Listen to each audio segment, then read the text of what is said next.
Hey, Cece back with another video for Bradley Party of 6.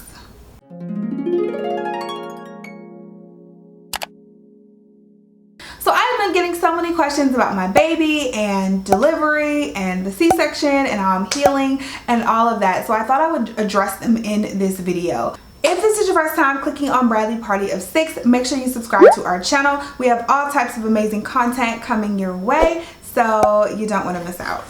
So jumping right in, I am 4 weeks postpartum tomorrow. I cannot believe MJ is already 4 weeks old. Time is like flying so fast. He's been such a joy when he's not keeping us up at night, and we just love him to death.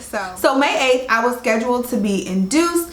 That induction actually turned into an emergency C-section.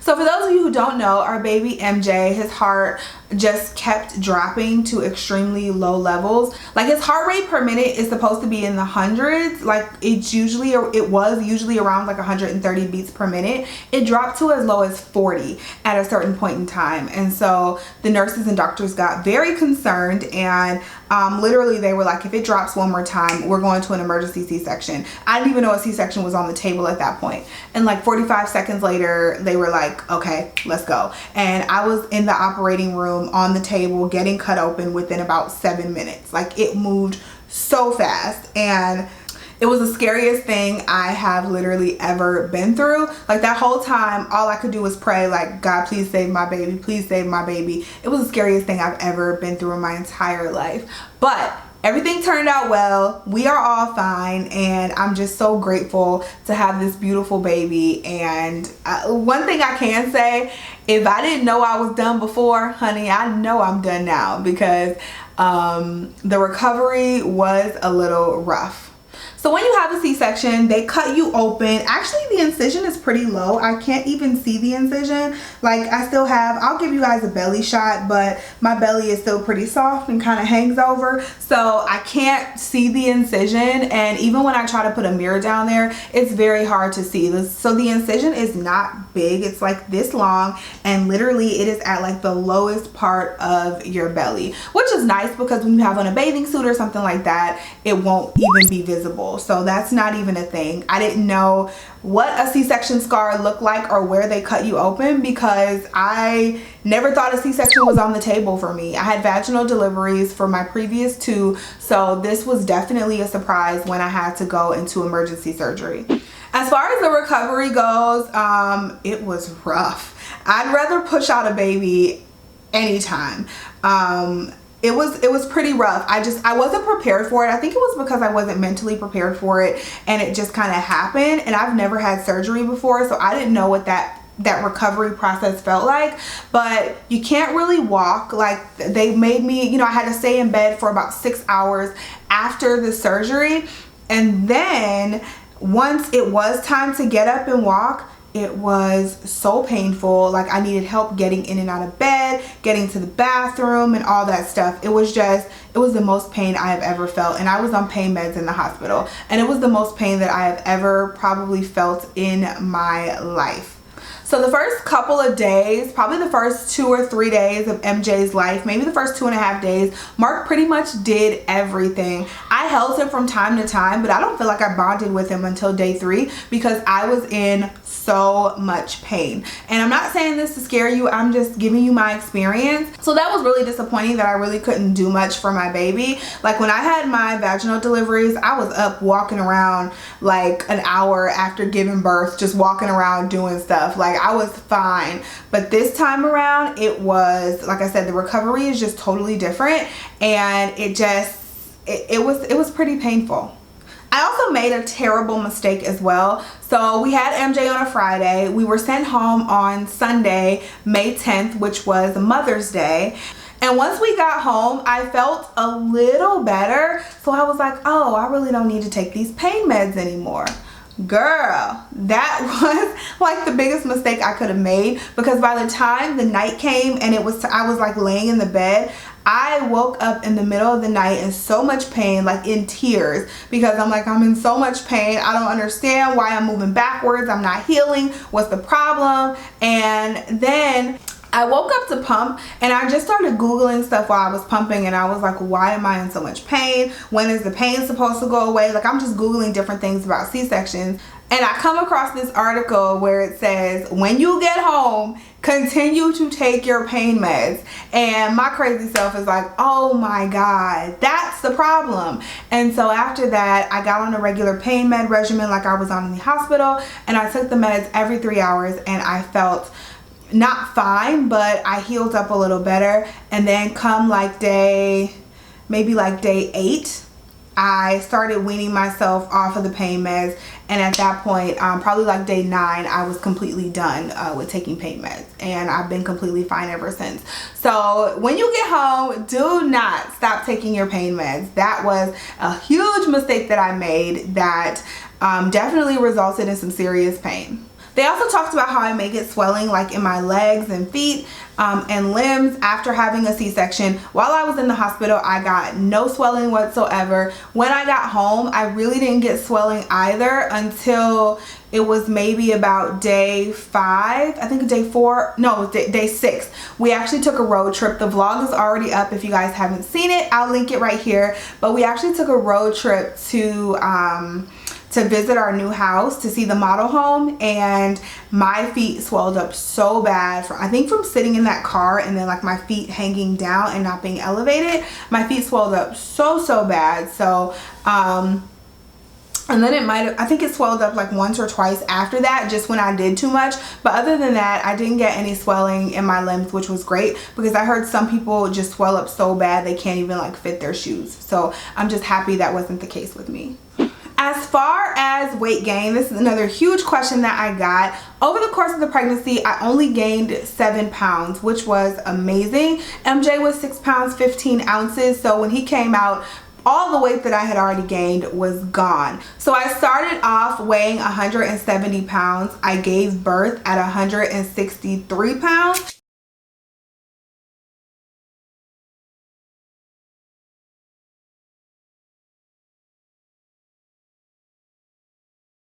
And at this point, 4 weeks into it, I'm 155 pounds. So I gained 7 pounds and I'm 15 pounds down, which I've been trying to get to 150 something pounds for about 5 years now. So I'm kind of happy, but I know this is like initial weight drop off, and if you're not careful, you will put the weight right back on. So I'm trying to get myself slowly but surely like eating better and just getting healthier habits than I did when I was pregnant, so I can keep the weight off. But every day it seems like just another pound is like dropping off, or a half a pound, which is fine with me, but I also need to make sure I keep my calories up because I am pumping. Now, talking more about weight gain, I'm going to show you guys what my belly looks like. My belly is actually, I feel like it's smaller than it was before I got pregnant, but it's a lot softer. So things have kind of just shifted and moved around, and it's just really weird when you have a baby. It's like you could lose all the weight, but your body could still look different. It could still look bloated and all of that. So let me show you guys what my belly looks like.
Looks 4 weeks post C-section, and like I said, it's a little more flabby, but I do feel like overall my frame is actually smaller than I was pre-baby, so pre-pregnancy. So that's good, I guess. I just have to make sure I keep it off, and then also do some toning exercises once I get the go-ahead from the doctor at 6 weeks. Do some toning toning exercises to really tone up those areas that need to be toned. Of course, I do still have my stretch marks. Those will not go away. So it is what it is. I birthed 3 humans, so it is what it is with the stretch marks. And then you saw my stomach. You can't even see the incision. I tried to like pull up my belly fat and show you guys, but you really cannot see the incision at all. So that is definitely a sigh of relief for me, because I never even looked into C-sections because I never expected to have one, but here we are. Another point about the incision is that well, mine is definitely healed very well, but it's still tender. So if I touch it, it's still sore. And then part of my belly is actually numb now. So like maybe like right here is still kind of numb. And it's only on this left side. It's not numb on the right side, but maybe they did some nerve damage when they cut me open. I don't know. But part of my belly is definitely still numb to the touch. So I don't know if that feeling will ever come back or what, but they did tell me that I would be numb a little bit after surgery, but they didn't tell me for how long. So again, I don't know if that's permanent or if that feeling may come back one day. I'll ask my doctor about that at 6 weeks. I did not do a 2-week incision check because of COVID. They asked me, did I feel like it was healing well? Did I feel like it was infected or anything like that? I told them no, and so they said we could wait until the 6-week checkup to see how everything looks. So I'll definitely have my list of questions for the doctor when I go. Another big question that I get is bleeding. Do you still bleed when you have a C-section? Yes, your vagina still bleeds. So I bled for probably about 2 weeks and a few days. You can bleed for as long as 6 weeks, I've heard, but I bled for about 2 weeks and a few days and it was gone. And actually the last week was really, really light, which was really nice. So the bleeding definitely wasn't as heavy as when I had a vaginal birth because nothing actually came out of there, but you do still bleed. You are still healing down there because your uterus is contracting back to its normal size. So you do want to keep that in mind. Whether you have a cesarean or whether you have a vaginal birth, you will bleed and you will need pads. You cannot use tampons. Even though nothing came out, nothing can still go in for 6 weeks. So no tampons, no sex, whatever else you want to put in your vagina, none of that for 6 weeks. Another fun topic is pooping. When I had my vaginal births, it was not the most comfortable at all. For the first time, you have to poop after you give birth. So usually it takes me maybe a little less than a week to actually go number 2. This time it took me 5 days and it really wasn't bad at all, except for the fact that I did have to take stool softeners to kind of soften it up, but it didn't hurt or it didn't sting or anything like that. When I had a vaginal birth, I felt like it was like it stung a little bit to pee and it also stung a little bit to poop, but did not do that with the C-section. Peeing was super easy right after you gave birth. There was no issues there. It didn't hurt at all. And then, like I said, as far as pooping, I took stool softeners for that entire time after I got out of the hospital. And then day 4, I finally went. And it wasn't the easiest, but I went. I'm now 4 weeks in and it is still not the easiest. I take stool softeners on and off. I hate taking pills. If you guys know me, you know I hate taking pills. And so I take them on and off, but it's still not the easiest. Like even yesterday I had trouble and I'm 4 weeks post and I had trouble just yesterday. So that's something to keep in mind. You may have trouble. I feel like that also contributes to some of the belly fat too and how your uterus contracts back, because if you're bloated because you're not using the bathroom and all of that is backed up in you, you're gonna have a lot of extra, like an extra weight like sitting right here. And so once you use the bathroom and kind of clear all that out, I think your stomach kind of goes down a little bit because of that as well.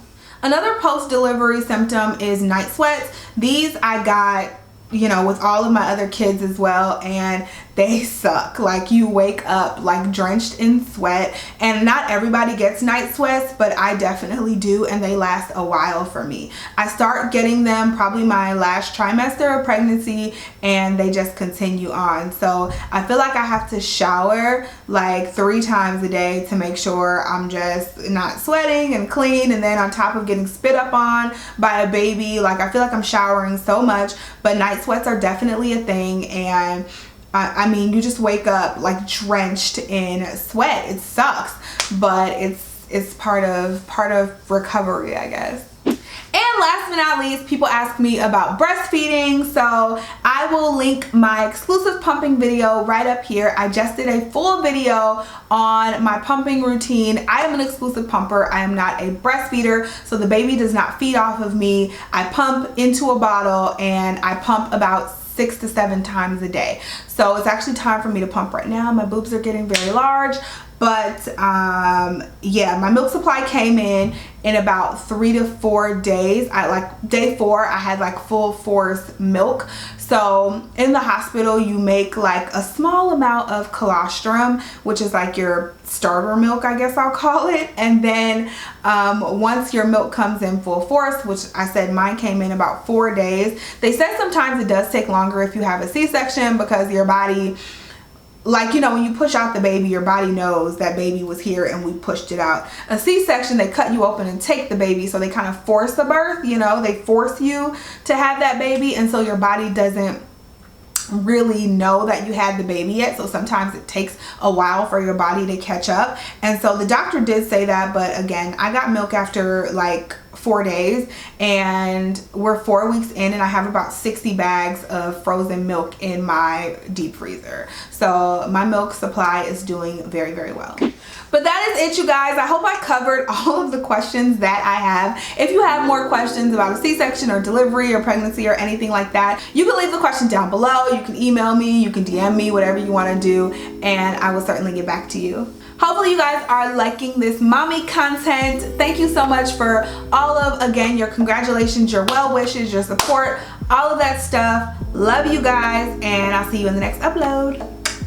Bye.